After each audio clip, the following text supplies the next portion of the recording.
예, 할렐루야. 할렐루야. 예, 아멘의 믿음으로 살아가야 됩니다.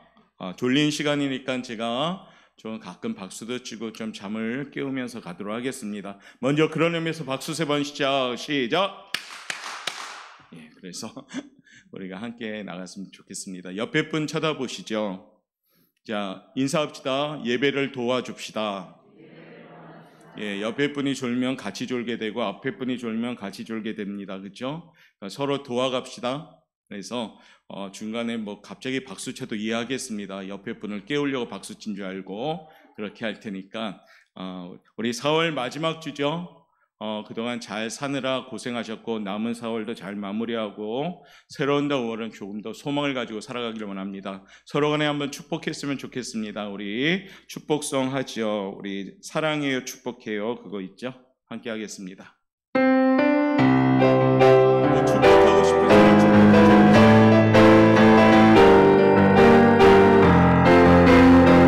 사랑해요 후렴만 옆에 분 사랑해요.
그러면 그 축복하시는 분들이 그 축복도 자기한테 와요.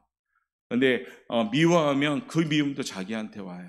그러니까 만나는 사람마다 사랑해요 축복합니다. 그러면 우리 안에 있는 뭡니까? 나쁜 감정들은 다 무너질 수밖에 없어요. 그러면 좋은 감정으로 좋은 교회가 될 줄 믿습니다. 자, 오늘 본문은 굉장히 길게 써 있잖아요. 단적으로 이 제목입니다. 한번 쫓아합시다. 너 자신을 알라. 오늘 제목이 그거예요. 너 자신을 알라. 나의 가치를 알고 가치 있게 살아가자는 의미입니다. 오늘 본문에 보니까 참 마음이 든든하고 넉넉해지고 세상에 겁날 거 없는 그런 생각이 드는 말씀을 제시하고 있습니다. 나의 값에 대해서, 나의 존재의 의미에서 주님이 오늘 말씀하고 계시는 거죠. 참새의 한 마리 값이 얼마일까요? 예전에 우리 어른들 포장마차 막 길거리에 있을 때 그때 이렇게 참새구이도 팔고 그런 거가 기억이 나네요. 그렇죠? 얼핏 보면 되게 불쌍해 봐요. 저걸 어떻게 먹지? 그러면서 굉장히 보잘것없이 보이죠. 볼품도 없고. 그래서 사람들은 세 발의 피다라고 표현도 쓰죠. 이게 뭡니까? 아주 보잘것없고 나약한 그런 모습을 세 발의 피다라고 얘기합니다. 오늘 본문에 보니까요 참새 값이 나오죠. 참새 2마리 값이 얼마라고 나와 있습니까? 한 아사리온.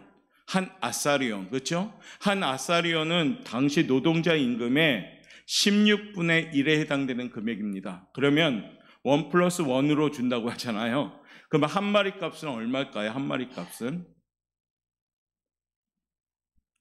재정팀에서 얘기 좀 해주시겠어요? 재정팀? 32분의 1. 그러니까 한 노동자 한 아사리온의 32분의 1이에요. 제가 그래서 좀 표현하기 10만 원 정도다 생각하면 한 390원 정도 되는 거죠. 굉장히 보잘것없는 거죠. 그 값이 푼돈도 안 되는 아주 적은 금액입니다. 이렇게 보잘것없는 참새 한 마리도 오늘 본문의 말씀에 보니까 뭐라고 돼 있어요? 29절 하반절에 보니까 그러나 너희 아버지께서 허락하지 아니하시면 그 하나도 땅에 떨어지지 아니하리라. 아멘. 보잘것없고 하찮은 참새마저도 하나님이 허락하지 아니하면 떨어질 수가 없어요. 하물며 너희일까 보냐라고 우리에게 말하는 겁니다. 하나님의 뜻이 없으면 팔리지도 않을 뿐더러 하늘에서 떨어지는 일도 없고, 그리고 참새 한 마리의 생존, 삶, 죽음까지도 하나님의 간섭하심에 있다는 겁니다. 주님은 우리들에게 오늘 본문 말씀을 통해서 무엇이라 말합니까? 머리털까지 다 센다라는 말씀합니다. 하나님의 허락이 없이는 하늘을 나는 새도 떨어지지 않습니다. 너희는 참새보다 귀하니라 라고 오늘 결론을 냈지요. 자, 31절 말씀 한번 읽어볼까요? 시작. 두려워하지 말라. 너희는 많은 참새보다 귀하니라. 우리는 참새보다 귀한 존재인 줄 믿습니다. 그렇죠? 그러니까 뭡니까? 대단한 존재라는 얘기입니다. 한마디로 우리들 한 명 한 명의 값이 대단한 값을 가지고 있는 존재란 겁니다. 그래서 오늘 제목을 아까도 얘기했지만 너 자신을 알라. 하나님 안에서 나의 가치, 주 안에서 성도의 가치, 이런 점으로 함께 나누면서 좀 가치 있게 살아갈 수 있는 우리 성도들 되시길 바랍니다. 자, 먼저 그러면 나의 값을 알아야 됩니다. 내가 과연 얼마나 되는 존재인가? 얼마나 값어치가 있는 존재인가? 우리 자신을 가소평가하면 안 되는 존재임을 먼저 말씀드릴게요. 적어도 나는 하나님이 계획을 가지고 계신 존재란 겁니다. 성경을 보면 나의 값에 대해서 여러 번 말씀하고 있습니다. 우리를 보고 뭐라 말합니까? 천하보다 귀하다. 창세전에 너희를 택하여 세웠다. 땅에서 풀어라. 그리하면 하늘에서도 풀리리라. 이런 말씀들을 통해서 우리가 얼마나 귀한 존재임을 하는 말씀하고 있습니다. 옆에 분한테 인사합시다. 대단히 귀한 분입니다. 오늘 한 인사 100번 할 수도 있는데 여하튼 왜냐면 귀한 분들 모시고 예배 드리니까요. 그렇죠? 자, 이 말씀 뭐냐? 하나님의 온통 관심은 세상을 사랑하는 일, 성도를 사랑하는 마음으로 가득 차 있는 겁니다. 우리에게 그래서 성경을 읽고 성경을 깨닫는 사람은 자기가 얼마나 귀한 존재임을 깨닫게 되지요. 그러다 보니까 함부로 굴리지가 않아요. 세상에 나가서 함부로 막 이리저리 굴러다니지 않는다는 얘기입니다. 얼마나 값진 정말로 귀한 존재들인데요. 그러면 성경을 읽게 되면 그게 눈이 띄게 되는 겁니다. 아, 나는 존귀한 주의 자녀구나 라는 것을, 나는 정말 값어치 있는 그런 피조물인 것을 알게 됩니다. 나의 값을 알게 되면 나의 존재와 의미와 뜻도 알게 되고 나의 인생관도 바뀌게 되는 겁니다.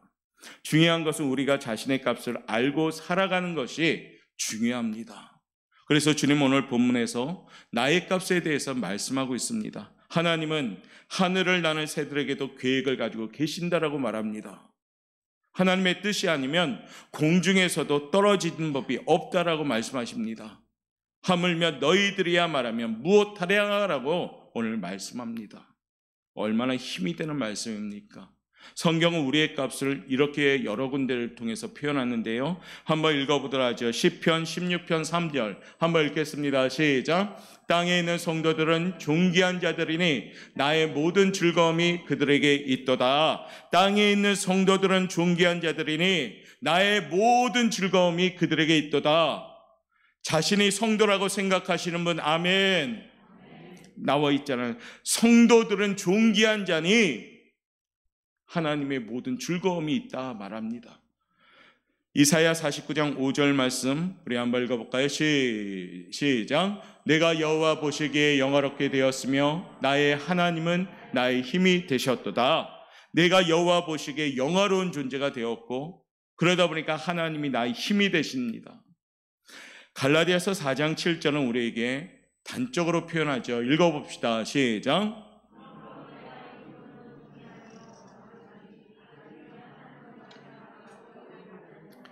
여러분의 가치예요. 오늘 뭐라고 합니까? 여러분들이 뭐라고요? 아들이고 또 하반절에 뭐라고 돼 있어요? 하나님으로 말미암아 유업을 받는 자니라. 유업을 받는다는 것은 뭡니까? 상속자가 된 겁니다.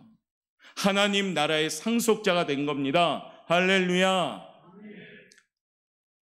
재벌의 재산이 나에게 물려받으면 체감이 좀 빨리 올 텐데 하나님 나라가 상속자입니다 해도 좋은 걸 잘 모르시는 것 같아요. 하나님 나라가 여러분 것이에요. 이게 상속자 얼마나 귀한 존재입니까? 그렇기 때문에 자기 자신을 가소평가하지 마십시오. 우리는 주님의 십자가의 피값으로 하나님이 사신 겁니다. 천하보다 귀한 존재입니다. 왜 그럴까요? 우리의 가치 때문에요. 한마디로 하나님의 아들 예수님의 생명과 맞바꾼 존재들입니다. 믿습니까? 그러니까 얼마나 귀한 존재들이에요. 나 때문에 예수가 십자가를 지셨고 그 사실이 우리는 믿음으로 아멘을 하는 겁니다. 나는 적어도 하나님 앞에서 그리스도의 피로 구속받은 존귀한 사람이라는 의식을 가지고 있어야 됩니다. 이 같은 의식이 있을 때 매사에 의심 없이 확신이 있고 세상을 가볍게 살아갈 수가 있는 겁니다. 세상을 우리는 이길 수 있는 존재들입니다. 그런데 우리는 늘 세상에 이리저리 끌려다니는 연약함이 많죠. 그럴 존재들이 아니란 얘기예요. 저와 여러분은 하나님이 세상을 만드시고 우리들 보고 너희들이 정복하고 다스리라까지 권세까지 주신 인간입니다. 왜 우리가 가치가 있을까요? 우리의 쓰임새 때문입니다. 우리의 용도 때문이라는 얘기예요. 우리는 하나님께서 쓰시는 도구입니다. 대통령 앞에 쓰임받아도 대통령이 불러가지고 이 나라를 위해서 이것 좀 하십시오 하면 얼마나 귀합니까? 그렇죠? 나라 정치들 보면 한 자리 하고 한 자리 맡으려고 이리저리 막 애쓰고 그 자리 맡으면 막 너무 덩실덩실 춤을 추죠. 우주 만물의 주인이신 하나님, 이 세상을 주관하신 하나님, 그 하나님이 지금 나를 쓰시고자 불렀다는 겁니다. 얼마나 귀한 겁니까? 여러분들 한 분 한 분이 하나님의 도구로 쓰임받고 있는 겁니다. 할렐루야. 집사님, 권사님, 안수집사님, 장로님, 교사, 성가대, 찬양단, 교회에서 맡겨진 일이 얼마나 귀한 건지요. 이게 당연히 나한테 오는 것이 아니라 하나님이 맡기신 것이에요. 그러니까 그 도구가 되었다는 게 얼마나 귀합니까? 교회에서 하시는 일이 바로 하나님의 귀한 일이고 그 직분, 그 사명, 그 일에 대하여 가치 있게 살아갈 때 그 사람이 가치 있게 하나님께 세움받는 겁니다. 나는 하나님 앞에 쓰임받는 도구입니다. 이렇게 외칠 수가 있어야 됩니다. 한번 외칠까요? 나는 하나님 앞에 쓰임받는 도구입니다. 도구 맞습니까? 도구 맞습니까? 도구가 되셔야지 주인 되려고 하면 안 됩니다. 하나님이 나를 사용하도록 만드셔야지 자꾸 주인 되려고 하면은 어떨까요? 넘어지고 자빠질 수밖에 없습니다. 그런데 나는 하나님이 지금 쓰시는 도구셔요. 하나님의 동력자입니다. 하나님이 인정해 주시기 때문에 나에게 일을 주신 겁니다. 우리를 하나님은 왕 같은 제사장이라고까지 하십니다. 천하보다 귀하다고도 하십니다. 천사도 흠모할 대상이다라고 합니다. 지금 누구 얘기하는 겁니까? 여러분 자신의 얘기하는 것이에요. 그렇게 여러분들은 존귀한 주의 자녀입니다. 스바랴 3장 16절은 하나님은 그러기에 우리에게 말씀하십니다. 한번 읽어볼까요? 시작. 두려워하지 말라. 시온아 내 손을 늘어뜨리지 말라. 아멘. 손을 늘어뜨리지 말고 어깨도 처지지 말고 하나님이 우리에게 말합니다. 힘을 내라라고요. 하나님의 택한 백성, 하나님이 살려주신 존귀한 자녀, 하나님의 동력자, 이와 같은 위치에 누가 있느냐? 저와 여러분이 있는 겁니다. 내 자리가 얼마나 소중한 자리고 내 신분이 얼마나 귀한 신분인데 이 세상에 살면서 왜 값어치 없게 살아가려고 하십니까? 서로 간에 그런 의미에서 우리는 존귀히 여기셔야 되는 겁니다. 성도 간에도 함부로 하나님이 존귀하게 여겼는데 왜 인간인 우리들이 서로 존귀하지 않게 여기냐고요. 그건 교만 아닙니까? 그렇죠? 하나님이 친히 존귀하게 만드셨고 존귀하게 선택하셨고 존귀하게 세워가셨는데 왜 우리 사람들이 존귀하게 여기지 않습니까? 그래서 5월은 주 안에서 우리는 한 가족이 돼야 되는 겁니다. 그러려면 서로 존귀히 여기셔야 됩니다. 인사 한 번 더 할까요? 존귀하게 여깁시다. 존귀하게 여기셔야 돼요. 저를 존귀하게, 우리 집사님들 존귀하게, 바라보는 모든 성도님들 존귀하게 여길 때 교회가 존귀하게 여김받을 줄 믿습니다. 두 번째, 그러면 어떻게 해야 될까요? 왜 나의 가치를 알았다면 나는 어떠한 존재인가? 2번 한번 읽어볼까요? 제목 시작. 믿으셔요? 정말 믿으셔요? 하나님은 모든 사람에게 한 명 한 명마다 계획이 분명히 있어요. 하나님은 계획 없으신 분이 아닙니다. 참새 오늘도 한 마리도 하나님이 허락하지 않으시면 팔리지도 떨어지지도 죽지도 않는다고 표현하셨습니다. 그 말은 참새 한 마리에게도 하나님이 계획을 다 가지고 계십니다. 이게 하나님의 섭리죠. 그러면 말씀하시기를 31절에 우리에게 말하죠. 너희는 참새들보다 귀하다라고 말합니다. 한마디로 우리 값은 엄청나다라고 하나님이 인정하여 주시는 겁니다. 하나님은 나와 교제하고 함께하고 싶고 같이 일하고 싶어 하시는 분이 하나님이십니다. 에덴 동산에서 아담과 하와가 죄를 범해서 하나님께 불순종해서 어떻습니까? 죄인이 되었죠. 하나님은 왜 슬퍼하셨는가? 죄를 진 거에 대해서 물론 슬퍼하셨지만은 원래 창조 목적, 하나님과 대화하고 소통하고 교제하는 목적이 무너져 버렸습니다. 거기에 안타까워했죠. 그러다 보니까 두 번째 아담인 예수님을 보내셔서 우리의 그 허물은 벽을 다 허무셔서 우리가 하나님과 지금 교통하고 교제할 수가 있는 겁니다. 다만 예수님의 이름으로만 할 수가 있는 겁니다. 우리 하나님은 우리와 늘 의논하기를 원하십니다. 미래에 대해서, 장래에 대해서, 또 내가 하고자 하는 일에 대해서, 진로에 대해서, 고민하고 있는 문제에 대해서 하나님은 늘 듣기를 원하십니다. 그게 뭘까요? 기도. 쉬지 말고 기도하라. 아무것도 염려하지 말고 다만 모든 일에 감사함으로 나에게 아뢰라. 구하라. 그리하면 너에게 주실 것이요. 성경에 기도에 대한 약속을 너무 많이 주셨잖아요. 왜요? 하나님이 원하시는 겁니다. 그게 너희가 나와 대화하자, 소통하자. 대화는 좋은 거지요. 부부간에, 부모와 자녀 간에 대화가 많을수록 좋아집니다. 여러분들 부부지간에 요즘 대화 많이 하십니까? 콕 집어서 물어볼까요? 대화가 많은 부부는 잘 삽니다. 그래서 나이가 들수록 더 대화 많이 하셔야 돼요. 알콩달콩 더 사셔야 돼요. 신혼 때보다 더 알콩달콩 사십시오. 의리로 살지 말고, 의무감으로 살지 말고 사랑으로 사십시오. 그러려면 어떻게 대화하셔야 돼요. 대화.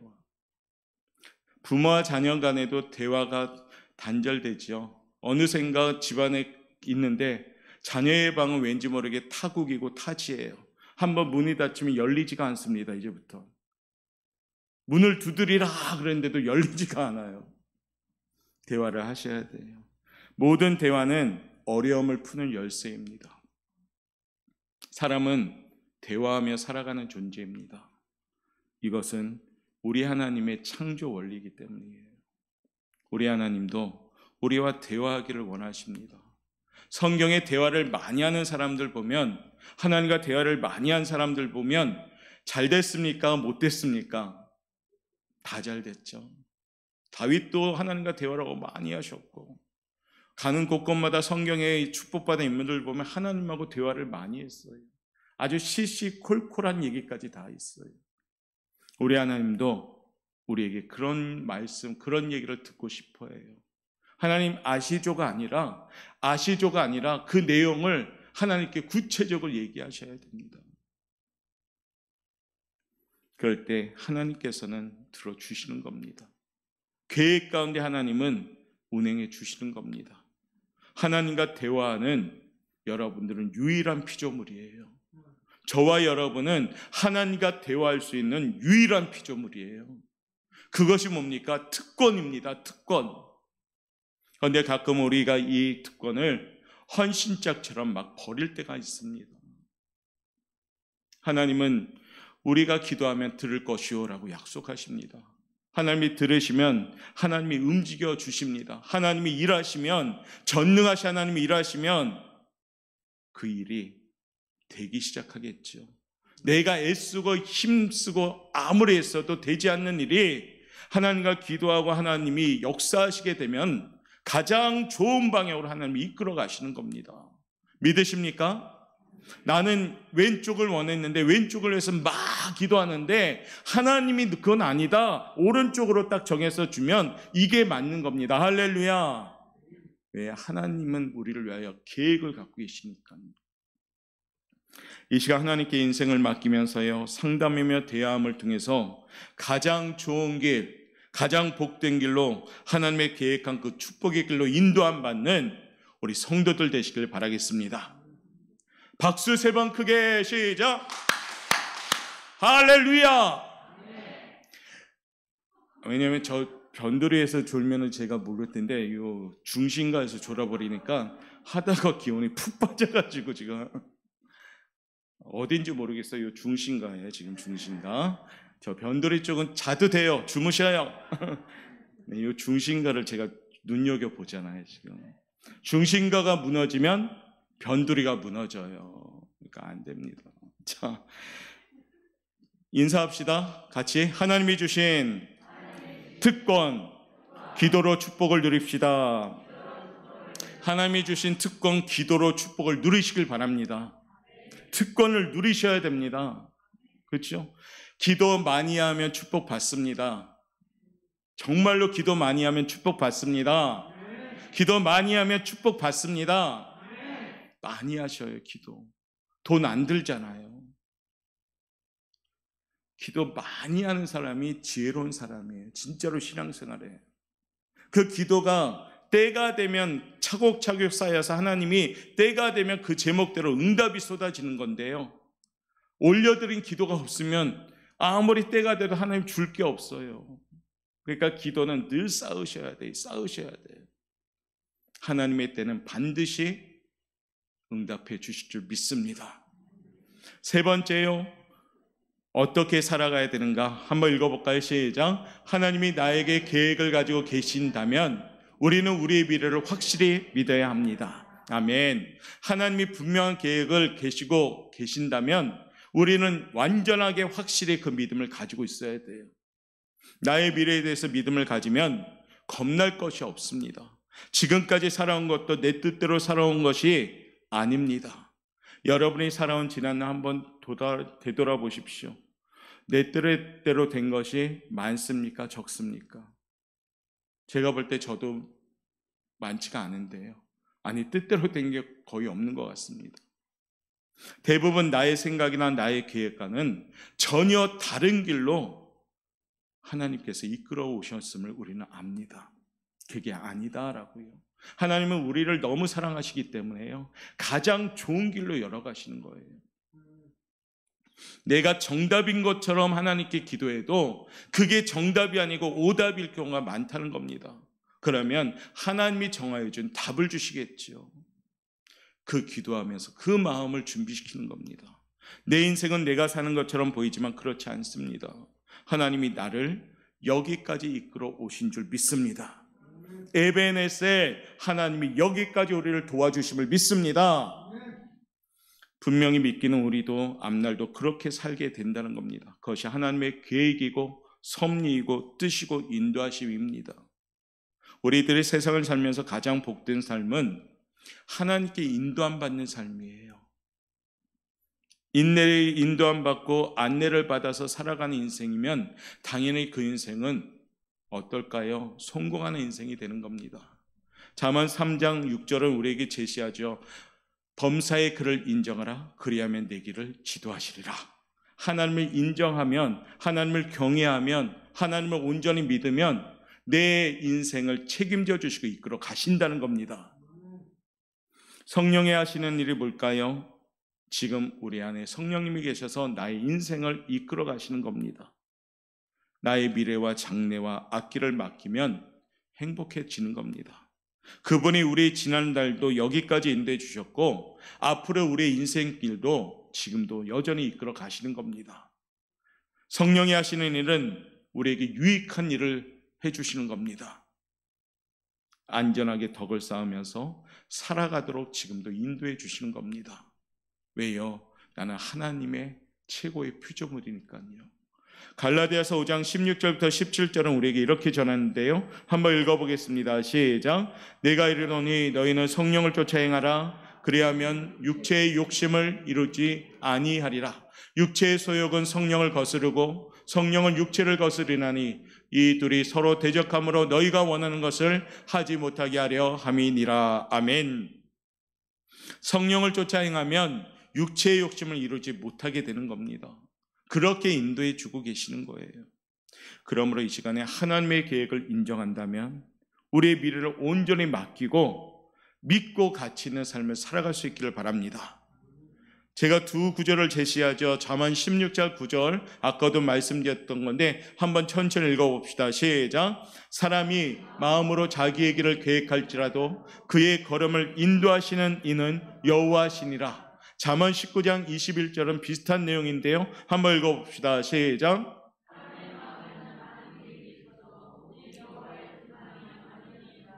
아멘. 우리가 아무리 많은 계획이 있어도 이루시는 건 뭡니까? 하나님의 뜻만 이루시는 겁니다. 하나님이 나에게 계획을 가지고 계신다면 우리는 우리의 미래를 확실히 믿으시면 됩니다. 우리 하나님은 우리를 근심하게도 아니하고 고생도 안 하게 하시는 것이 아까 예레미야가 3장 33절의 말씀처럼 본심이 아니다라고 말씀했잖아요.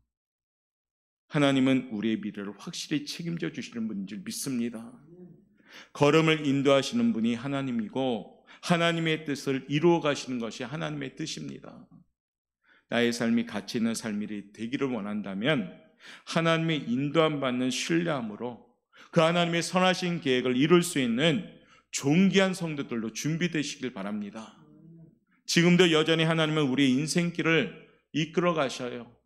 청년이든 학생이든이 아니라 노년이든 할 것 없이 지금도 여전히 우리의 인생길을 이끌어 가시는 줄 믿습니다.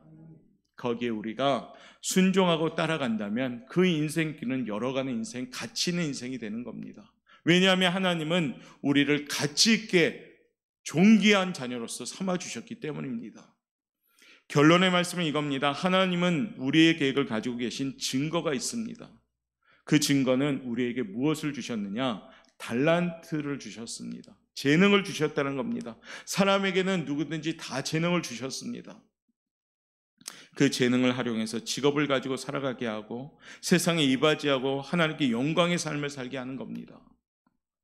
전부 목회자가 될 수도 없는 거고 전부 장로님이 될 수도 없는 거고 저마다 각각의 달란트가 있습니다.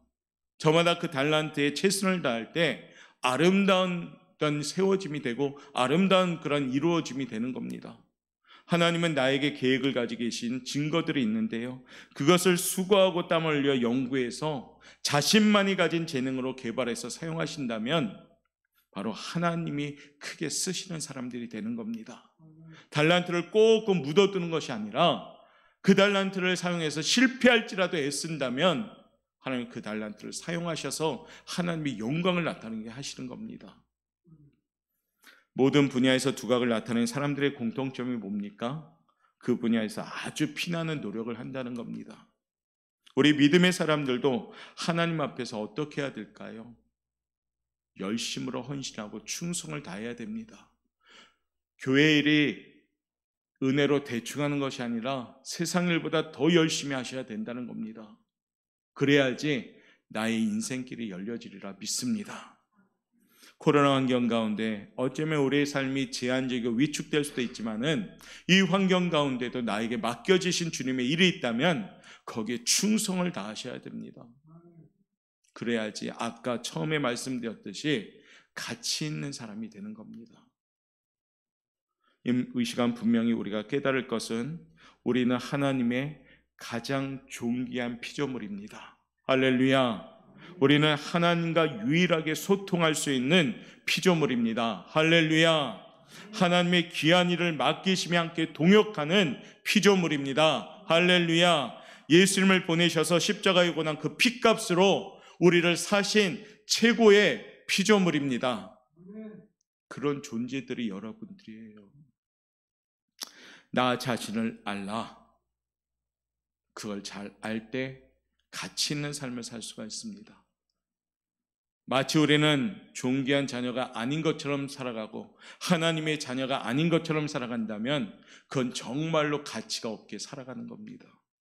여러분들은 어느 곳 어느 환경에 있든지 존귀한 하나님의 자녀임을 믿습니다.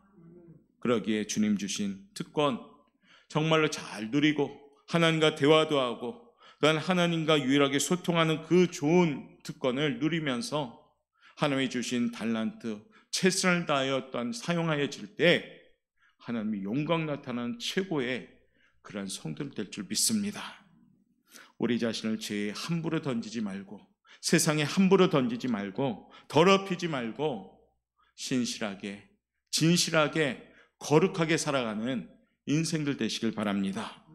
그것이 저와 여러분의 가치입니다. 옆에 분한테 마지막 인사합시다. 당신은 하나님의 빛나는 보석입니다. 믿으셔요, 진짜로? 어디 가든지 기죽지 마십시오. 여러분들은 하나님이 아버지시고 하나님이 택한 사람들이고 하나님이 살려주신 사람이고 하나님의 일을 맡기신 동력자고 천국이 여러분들 겁니다. 이것만 생각해 보십시오. 얼마나 어깨가 딱 잡히는지. 세상을 이기는 이것이 곧 우리의 믿음이니라. 세상은 이미 주님이 정복한 땅, 이 믿음 가지면 담대하게 이길 수 있는 우리는 능력자입니다. 그걸 기억하시고 연약함만 강조하지 말고 하나님이 주신 강함도 가지고 넉넉하게 세상을 이겨나갈 수 있길 바랍니다. 신실하게 진실하게 거룩하게 살게 하옵소서. 우리 이 찬양 부르면서 좀 기도하는 시간 갖도록 하겠습니다.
천리자